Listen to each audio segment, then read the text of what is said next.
வாழ்க்கை என்பது சோதனைகள் நிறைந்தது. ஆனால் சோர்ந்து போகாதீர்கள். ஒவ்வொரு கஷ்டத்திற்கும் பின் நிச்சயமாக ஒரு ஆறுதல் இருக்கிறது.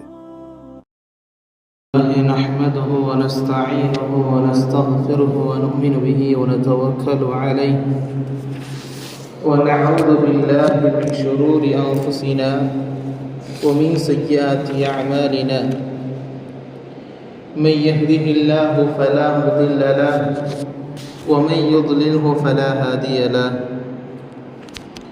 ونشهد أن لا إله إلا الله ونشهد أن سيدنا ونبينا ومولانا محمدا عبده ورسوله أما بعد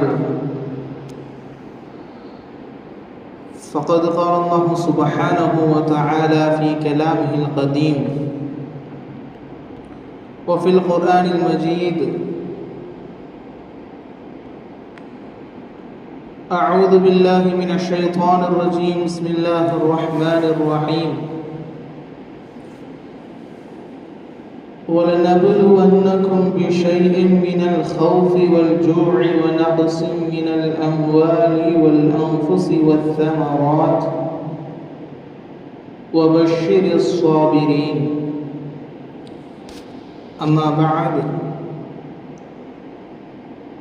فقد قال الله سبحانه وتعالى أيضا في آية أخرى: أولئك عليهم صلوات من ربهم ورحمة. وقال رسول الله صلى الله عليه وسلم في حديثه الشريف: الصبر عند الصدمة الأولى. صدق رسوله النبي الكريم. எல்லா புகழும் எல்லாம் வல்ல அல்லாஹ் ஒருவனுக்கே உரித்தாகட்டுமாக. சலாத்தும் சலாமும் ஈருலக நாதர் சன்மார்க்க போதகர் அருமை நாயகம் முஹம்மது ரசூலுல்லாஹி ஸல்லல்லாஹு அலைஹி வஸல்லம்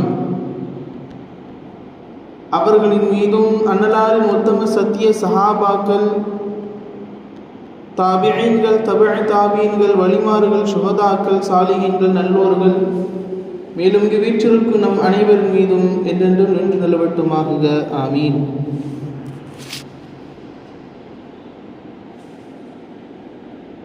அல்லாஹ்வுடைய மாபெரும் கிருபையால் இன்று நாம் ஜும்ஆவினுடைய மிக மகத்தான நாளில் வீற்றிருக்கிறோம். அல்லாஹ் ஜல்லஷனஹு வ தஆலா நமக்கான நலவுகளை அவ்வப்போது நம் சோதனைகளிலும் தருவது உண்டு. குறிப்பாக இந்த உலகத்தில் வாழும் மக்கள், அதிலும் குறிப்பாய் முஸ்லிம்களுக்கு அல்லாஹ் ஜல்லஷனஹு தஆலா சோதனைகளையும் தருவது உண்டு. அதே சமயம் அவர்களுக்கான சோதனைகளை நீக்கி சுகபோகமான வாழ்வை தருவதும் உண்டு. எனவே மனிதனுடைய காலகட்டத்தில் அவன் வாழ்கிற போது வெறுமனே ஒரு மனிதனால் முழுக்க முழுக்க மகிழ்ச்சியான வாழ்க்கையை மட்டுமே வாழ முடியும் என்றும் சொல்ல முடியாது. அதே தருணத்தில் ஒரு மனிதன் முழுக்க முழுக்க கஷ்டத்திலே தான் இருப்பான் என்றும் சொல்ல முடியாது. எனவே மனிதனுடைய இருதரப்பான வாழ்க்கை இருந்து கொண்டிருக்கும். கஷ்டங்கள் வரும், சோதனைகள் வரும். அந்த சோதனைகளை தகர்த்தெறிகிற மகிழ்ச்சியான தருணங்களும் வரும். எனவே இந்த இரண்டு நிகழ்வுகளும் ஒரு சேர பெற்றதுதான் ஒரு மனிதனுடைய வாழ்வு. அதிலும் ஒரு முஃமினுடைய வாழ்வு எப்படி இருக்கும் என்பதை பற்றி சொல்லுகிற போது அருமை நாயகம் முஹம்மது ரசூலுல்லாஹி ஸல்லல்லாஹு அலைஹி வஸல்லம் அன்னவர்கள் சொல்லுவார்கள், இந்த பூமி ஒரு முஃமினுக்கான சிறை என்று சொல்வார்கள். அத்துன்யா சிஜ்னுல் முஃமின், ஒரு முஃமினுடைய சிறை இந்த உலகம். எனவே ஒரு முஃமினுக்கான வாழ்வு என்பது எப்போதும் சோதனைகள் இல்லாமல் இங்கே இருக்காது என்று அருமைநாயகம் ஸல்லல்லாஹு அலைஹி வஸல்லம் அவர்கள் கூறுகிறார்கள். வாழ்கிற காலகட்டத்தில் ஒரு முஃமினுக்கான கஷ்டங்களும் சோதனைகளையும் அல்லாஹ் ஜல்லஷனஹு தஆலா அவ்வப்போது தந்து கொண்டு இருப்பான். அதிலும் அல்லாஹ் ஜல்லஷனஹு தஆலா எதிலெல்லாம் சோதனைகளை தருவான் என்று சொல்லுகிற போது அல்லாஹ் ஜல்லஷனஹு தஆலா சூரத்துல் பக்ராவிலே சொல்லுகிறான், வலனபுலுவன்னகும் பிஷைஇன் மினல் ஹௌஃப், உங்களை நாங்கள் சோதிப்போம். முதல் விஷயம் பயத்தினால் சோதிப்போம். வல் ஜூ', பசியினால் சோதிப்போம். வனக்ஸின் மினல் அம்வாலி வல் அன்ஃபுஸி வஸ்ஸமராத், பொருட்செல்வத்தை குறைத்தும் உங்களுக்கான உயிர்களின் செல்வங்களை குறைத்தும் உங்களினுடைய விளைச்சல்களில் கிடைக்கிற நன்மைகளில் குறைத்தும் நாங்கள் உங்களை சோதிப்போம். எப்படி? பயத்தினால், பசியினால், பட்டினியினால், நம்முடைய உடன் பிறந்தோர், நம்முடைய நெருக்கமானோர் அவர்களையெல்லாம் மௌத்தாகியோ அல்லது அவர்களுடைய சோதனைகளை நாமும் பெற்றுக்கொண்டோ, ஒரு விதத்தில் நமக்கு சோதனைகளோ, நம்முடைய உழைப்பால் நாம் பெற்ற சில விஷயங்களில் நமக்கு நஷ்டங்கள் ஏற்படுத்தியோ, அல்லாஹ் எல்லா விதங்களிலும் நமக்கு சோதனைகள் தருவது உண்டு. எனவேதான் இந்த சோதனைகள் என்பது ஒரு முஃமினுக்கான எந்த அளவிற்கு மோசமான விஷயம் என்று கருதப்படுமோ அதே அளவிற்கு சோதனை என்பதை பற்றி சொல்லுகிற போது, சோதனை வெறுமனே நம்மை கஷ்டப்படுத்துவதற்காக அல்ல, நம் வாழ்வில் நம்முடைய தரஜாவை உயர்த்துவதற்காக, நாளை மறுமையிலும் நம்முடைய அந்தஸ்தை உயர்த்துவதற்காக.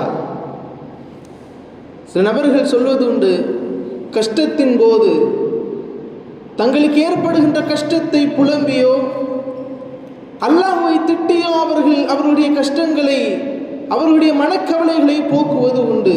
ஆனால் அப்படி செய்யலாமா என்றால் நிச்சயம் செய்யக்கூடாது. இன்றைக்கு சோதனைகள் தரக்கூடிய இறைவன் நாளைக்கு நமக்கு அந்த சோதனைகளை நீக்குவான் என்ற நம்பிக்கையோடு வாழ்பவன் தான் ஒரு உண்மையான ஈமானில் மிக முழுக்க மூழ்கிய ஒரு முஃமின். ஃபல்யதவக்கல் அலல்லாஹ், அல்லாஹ்வின் மீது நம்பிக்கை வையுங்கள் என்கிறான் அல்லாஹு ஜல்லஷனஹு தஆலா.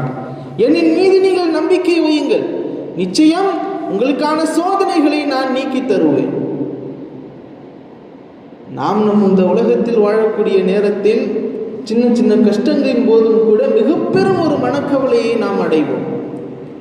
ஆனால் சோதனைகளில் அதிகமான சோதனையை பெற்ற நபிமார்கள் அல்லாஹ்வை ஒருபோதும் மறக்கவும் இல்லை. அல்லாஹ் சோதனைகளை தருகிற போது இன்னும் நாம் அல்லாஹ்வை நெருங்க வேண்டும் என்று தான் நினைத்தார்கள். அருமைநாயகம் முஹம்மது ரசூலுல்லாஹி ஸல்லல்லாஹு அலைஹி வஸல்லம் மன்னவருடைய வார்த்தையில் சொல்வதானால், அஷத்துன் நாசி பலாஅன் அம்பியா, மனிதர்களில் அதிகமான சோதனைகளினால் கஷ்டப்படுத்தப்பட்டவர்கள் நபிமார்கள். நபிமார்களுடைய வாழ்க்கையில் அவர்களுடைய எல்லா தருணங்களையும் எடுத்து பார்க்கிற போது ஆதம் அலைஹிஸ்ஸலாம் அன்னவர்களிலிருந்து ஸல்லல்லாஹு அலைஹி வஸல்லம் அன்னவர்கள் வரை சோதனைகளே இல்லாத நபிமார்கள் கிடையாது. ஆனால் அந்த நபிமார்கள் அல்லாஹ்வை என்றாவது ஏசி பேசி இருக்கிறார்களா என்றால் நிச்சயம் கிடையாது. ஆதம் அலைஹிஸ்ஸலாம் இந்த உலகத்திற்கு வருகிறார்கள், அதுவே அவர்களுக்கு மிக பெரும் ஒரு கஷ்டம், சோதனைகள் தான். அல்லாஹ்வுடைய நாட்டம் ஏற்றுக்கொண்டார்கள் ஆதம் அலைஹிஸ்ஸலாம். பூமியில் வந்து இறங்கி அவர்களுடைய பிச்சைகளுக்கு மத்தியில் சண்டை, பின்பு அவர்கள் ஒருவருக்கொருவர்கள் அவர்கள் மௌத்தாகுகிறார்கள். ஒரு தந்தைக்கு எப்படி இருக்கும் அதனுடைய வேதனை. அதன் பின்பு பார்த்தால் நூஹ் அலைஹிஸ்ஸலாம் அன்னவர்களுடைய காலம்.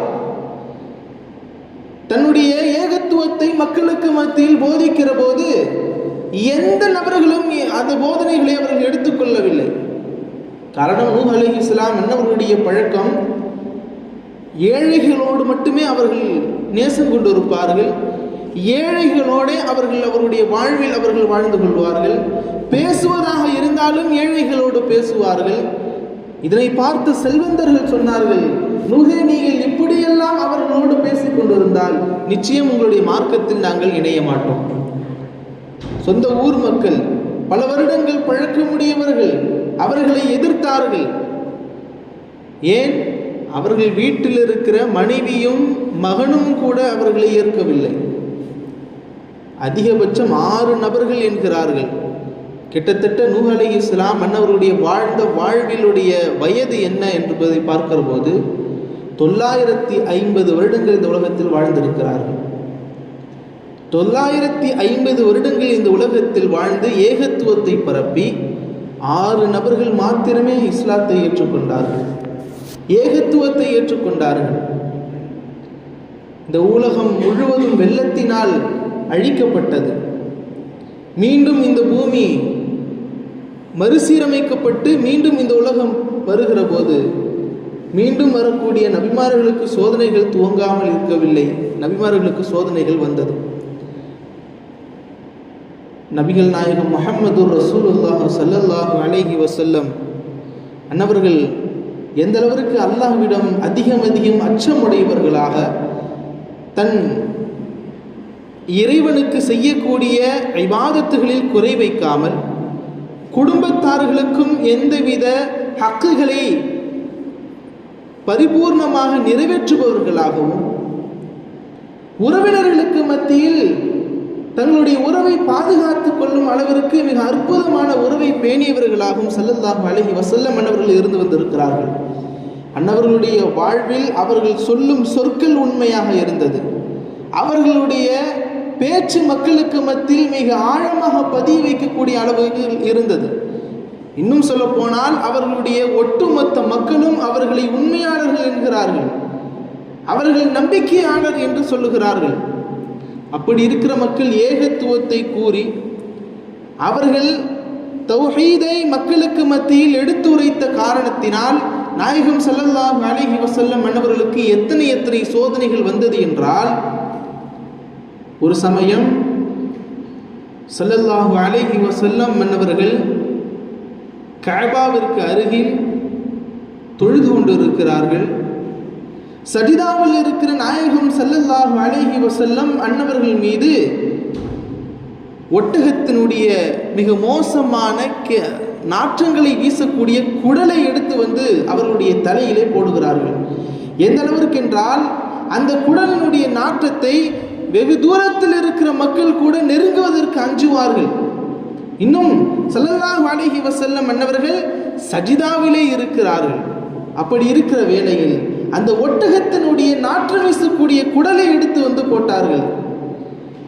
அபூபக்கர் ரலியல்லாஹு அன்ஹு அங்கிருந்த மிக நெருக்கமான சஹாபாக்கள் ஓடி வந்து அந்த குடலை எடுத்துவிட்டு சொன்னார்கள், இந்த உலகத்தில் அல்லாஹ் ஒருவன் என்று சொல்வதற்காக இவ்வளவு நீங்கள் சோதனைகளை செய்கிறீர்கள்.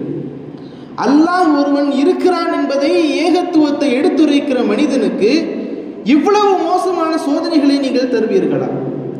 அபூபக்கர் ரலியல்லாஹு அன்ஹு அவர்கள் பற்றி சொல்லுகிற போது அவ்வளவு பொறுமைசாலி, அவ்வளவு சீக்கிரம் வார்த்தைகளை விட மாட்டார்கள்.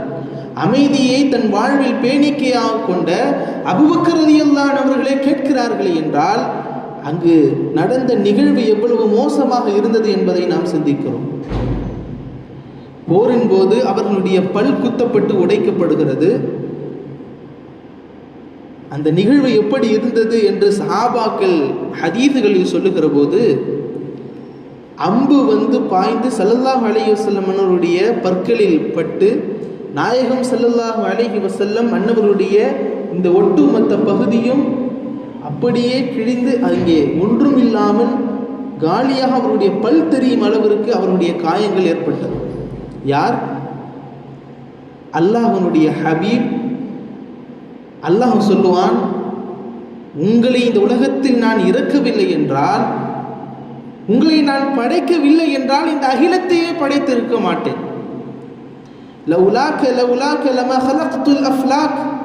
நீங்கள் இல்லை என்று சொன்னால் இந்த உலகமே கிடையாது என்று சொன்ன அந்த ஹபீப் ஸல்லல்லாஹு அலைஹி வஸல்லம் அன்னவர்களுக்கு அல்லாஹ் சோதனைகள் தராமல் இல்லை, சோதனைகளை கொடுத்தார். வெறுமனே வெளியில் இருக்கிற கஷ்டங்கள் மாத்திரமல்ல, வீட்டிலும் அவர்கள் ஏழ்மையினுடைய கஷ்டத்தை அனுபவித்தார்கள். பல நாட்கள் நோன்புகளால் கழித்தார்கள். இன்னும் பசியினால் சஹாபாக்கள் வயிற்றில் கல்லை கட்டி கொண்டு ஸல்லல்லாஹு அலைஹி வஸல்லம் அன்னவர்களை நோக்கி வருகிற போது நாயகம் ஸல்லல்லாஹு அலைஹி வஸல்லம் அன்னவர்கள் சொல்வார்கள், நான் என் வயிற்றில் 2 கற்களை கட்டி கொண்டு நிற்கிறேன் என்பார். அப்போ உயர்ந்த இந்த உலகத்தில் நமக்கெல்லாம் முன்னோடியாக திகழ்ந்த அருமைநாயகம் முஹம்மது ரசூலுல்லாஹி ஸல்லல்லாஹு அலைஹி வஸல்லம் அன்னவர்களுக்கும் அல்லாஹு ஜல்லஷனஹு தஆலா சோதனைகளை தந்திருக்கிறான். நமக்கான முன்னோடிகளாக திகழ்கிற சஹாபாக்களுக்கும் அல்லாஹ் சோதனைகளை தந்திருக்கிறான். பெருமைக்குரியவர்களே, சோதனைகளின் போது யார் ஒருவர் பொறுமைசாலியாக இருக்கிறார்களோ அவர்களுக்கு அல்லாஹு ஜல்லஷனஹு தஆலா மென்மேலும் நற்பலன்களை தருகிறான். சோதனைகள் போது திட்டுகிற அடியார்களுக்கு அல்லாஹு ஜல்லஷனஹு தஆலா நன்மைகளை தாமதப்படுத்துவார். فبشر الصابرين ولنبلونكم بشيء من الخوف والجوع ونقص من الأموال والأنفس. பயத்தினால், பசியினால், பொருளாதாரத்தினால், பிள்ளைகளினால், உறவுகளினால், உயிர்களினால், மேலும் நமக்கு தரப்படுகிற லாபங்களினால் நமக்கு அல்லாஹ் ஜல்லஷனஹு தஆலா சோதனைகளை தருகிற போது அந்த சோதனையாளர்களில் வெற்றி பெற்றவர்கள் யார் என்று சொல்லுகிறான் அல்லாஹ். ஃபபஷ்ஷிரிஸ் ஸாபிரீன், பொறுமையாளர்களுக்கு எல்லா விதமான சுப செய்தியும் இருக்கட்டும். இந்த சோதனை என்று வருகிற போது எல்லாம் இந்த உலகத்தில் சோதனை தான். எது நமக்கு கஷ்டங்கள் விளைவிக்கின்றனவோ அவைகள் எல்லாம் சோதனை. எந்த அளவிற்கு என்றால், நம்முடைய காலணிகளினுடைய வாறு அருந்து விட்டால் கூட அதுவும் நமக்கான முசீபத். அருமைநாயகம் ஸல்லல்லாஹு அலைஹி வஸல்லம் அன்னவர்கள் சொல்லுவார்கள், நம்முடைய காலணியில் இருக்கிற வாறு அருந்து விட்டாலும் கூட அதற்கு முசீபத் என்று தான் சொல்லப்படும். அப்படி இருக்கிற அந்த முசீபத்தை நாம் அடைகிற போது நாம் என்ன சொல்ல வேண்டும்?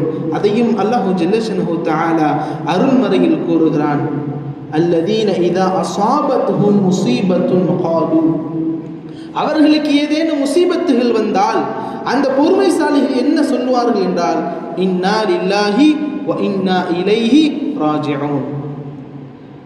இந்த துஆ வெறுமனே ஒரு மையத்துக்காக சொல்லப்படுகிற துஆக்கள் மாத்திரம் அல்ல. ஒருவர் நம்மிடத்தில் கூறுகிறார், என் வாழ்வில் கஷ்டங்கள் நிறைந்திருக்கிறது, கடனால் நான் கஷ்டங்களை விளைவிக்கிறேன், கடனால் நான் கஷ்டங்களை அனுபவிக்கிறேன், இன்னா லில்லாஹி வ இன்னா இலைஹி ராஜிஊன் என்று சொல்ல வேண்டும். ஒரு மனிதருக்கு ஏதேனும் ஒரு முசீபத்தான செய்தியை நம்மிடத்தில் கூறுகிறார், ஏன் நமக்கே முசீபத்துக்கான செயல்கள் நடக்கிற போது இன்னா லில்லாஹி வ இன்னா இலைஹி ராஜிஊன் என்று சொல்ல வேண்டும். அது நமக்கு எந்த முசீபத்துகள் வந்தாலும் சரி.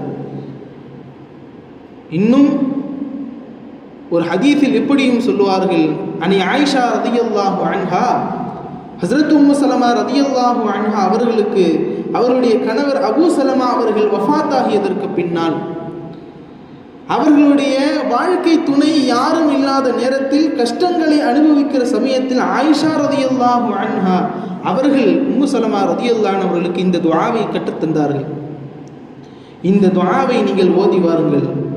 இந்த துஆ உங்களுடைய முசீபத்துகளை அகற்றி உங்களுக்கான நலவுகளை தரும். அந்த துஆவை அன்னை உம்மு சலமா ரதியல்லாஹு அன்ஹா அன்னவர்கள் ஓதுகிறார்கள். அல்லாஹும்ம அஜுர்னி ஃபீ முஸீபத்தி வக்லிஃப் லீ கைரம் மின்ஹா. யா அல்லாஹ், எனக்கு முசீபத்துகள் ஏற்பட்டனவே அந்த முசீபத்துகளுக்கான கூலி எனக்கு தா. வக்லிஃப் லீ கைரம் மின்ஹா, இந்த முசீபத்தை விட, எனக்கு நடந்த இந்த நிகழ்வுகளை விட மிக நல்லதை எனக்கு தா என்று மாற்றித்தா என்று அல்லாஹ்விடத்தில் கேட்கிற இந்த துஆ உம்மு சலமா ரதியல்லாஹு அவர்கள் கேட்டார்களாம், இந்த உலகத்தில் அபூ சலமா ரதியல்லாஹு அவர்களை விட மிகச்சிறந்த கணவன் எனக்கு அமைய முடியுமா என்ற கேள்வியோடு அந்த துஆவை நீண்ட நாள் ஓதி வந்தார்கள். அல்லாஹும்ம அஜுர்னி ஃபீ முஸீபத்தி வஹ்லிஃப் லீ கைரம் மின்ஹா என்ற துஆவை ஓதி கொண்டு வந்த உம்மு சலமா ரலியல்லாஹு அன்ஹா அவர்களுக்கு வந்த சுப செய்தியான விஷயம், ஸல்லல்லாஹு அலைஹி வஸல்லம் அன்னவர்கள் அவர்களை பெண் கேட்டு வந்தார்கள். இந்த உலகத்தில் அருமைநாயகம் ஸல்லல்லாஹு அலைஹி வஸல்லம் அன்னவர்களை விட மிகச்சிறந்த மனிதர் உண்டா? நிச்சயம் கிடையாது. அன்னை உம்மு சலமா ரலியல்லாஹு அன்ஹா அவர்கள் விளங்கிக் கொண்டார்கள் இந்த துஆவினுடைய மகத்துவத்தையும் இந்த துஆவில் இருக்கிற பின்புலத்தையும். அருமைக்குரியவர்களே, இந்த துஆவை நாமும் நம்முடைய வாழ்வில் அன்றாடம் ஓதிக்கொண்டு வர வேண்டும். அல்லாஹு ஜல்ல ஷஅனுஹு தஆலா சோதனைகளை தரா மனிதர்கள் யாரும் இல்லை. நமக்கு எல்லா விதங்களிலும் அல்லாஹு ஜல்ல ஷஅனுஹு தஆலா சோதனைகளை தருவதுண்டு. அப்படி சோதனைகளை தருகிற காலத்தில் எல்லாம் அல்லாஹுவை திட்டாமல், அந்த காலத்தை திட்டாமல், நம்மை நாமே திட்டிக் கொள்ளாமல் அல்லாஹ்விடம் மென்மேலும் நெருங்குவதற்கு முயற்சி செய்ய வேண்டும். தொழுகையால், திக்ரால், குர்ஆனால், நல்ல நல்ல விஷயங்களால், இபாதத்துகளால், சதகாவினால் அல்லாஹ்வை நெருங்க நெருங்க நெருங்க நம்முடைய முசீபத்துகள் முழுவதும் அகற்றி நாம் மென்மேலும் இந்த உலகத்திலும் நாளை மறுமையிலும் உயர்ந்த அந்தஸ்துடையவர்களாக ஆகுவோம் என்ற இந்த நேரத்தில் நாம் பொறுமையாக இருக்க வேண்டும் என்றால் அஸ்ஸபுரு இன்த ஸதமத்தில் ஊலா, நமக்கு ஏற்பட்ட முசீபத்துகளின் முதல் கட்டம் நாம் கட்டாயம் பொறுமையாக இருக்க வேண்டும். எல்லாம் அல்லாஹு ஜல்ல ஷஅனுஹு தஆலா நம்முடைய சோதனைகளை பரிபூர்ணமாக அகற்றி நமக்கான பஷாரத்துகளையும் சுப செய்திகளையும் தந்தருள் புரிவானாக. நமக்கு ஏற்பட்ட